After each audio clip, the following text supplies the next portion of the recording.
If you're a parent, or maybe a teacher, I bet a certain question has been bouncing around in your head lately. What is this whole AI thing really? And what in the world is it going to mean for our kids and how they learn? Well, today, we're going to dive right in and figure that out.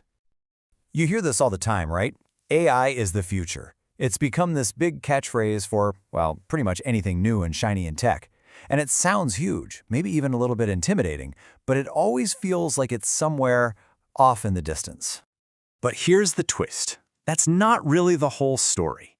The thing we all need to get our heads around is that AI isn't some far-off future. It's here, right now, and it's already a huge part of our lives every single day. Okay, so let's cut through all the science fiction hype, the thinking robots and all that, and just pull back the curtain on what AI actually is.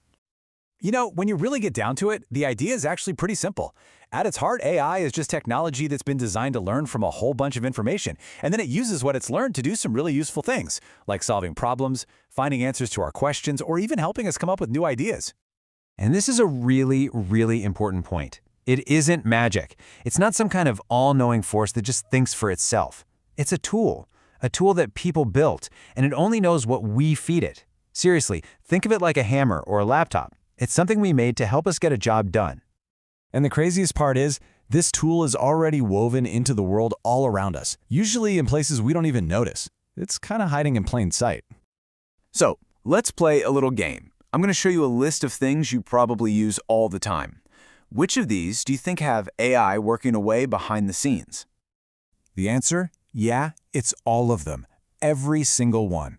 When Netflix suggests a movie it knows you'll love, or when Google Maps instantly finds a way around a traffic jam, that's AI. And when a learning app like Duolingo changes the questions based on what you get right or wrong, or a math app gives your kid a tougher problem because they're doing great, yep, that's all AI, making our world more personal. So let's take that idea and walk it into the classroom.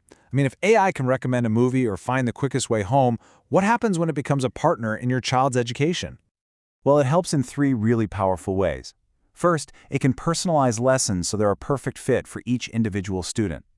Second, it lets kids explore topics in these cool new ways that just weren't possible before. And third, it can make learning way more engaging. Just imagine a history lesson where your child can ask an AI version of Abraham Lincoln questions directly. That's the kind of amazing stuff we're talking about. Now, this is usually the point where everybody gets a little nervous. It's the big question, right? Does this mean we're trying to replace teachers with robots? And the answer is a big, loud, absolute no. The goal here isn't to replace teachers, it's to give them superpowers. I think this quote just says it perfectly. AI is here to supercharge the incredible work that great teachers are already doing every single day. It's all about giving them better tools for their toolbox. So just picture how this partnership works. The AI can serve up the perfect quiz or create a mind-blowing simulation, but it's the teacher who sees that little spark of curiosity in a student's eyes. It's the teacher who's there to give encouragement and build real, lasting confidence. That human connection, that's the part that matters most. So let's bring this all home. When you put all the pieces together, what's the one big idea you should walk away with when you think about AI and our kids? It all comes right back to where we started. AI isn't some sci-fi concept anymore. It's a tool we can use right now. And the real secret? The thing that unlocks all its potential for our kids? It isn't the technology itself. It's us. It's the guidance of caring humans, of teachers and parents. With that guidance, it really can make learning feel like magic.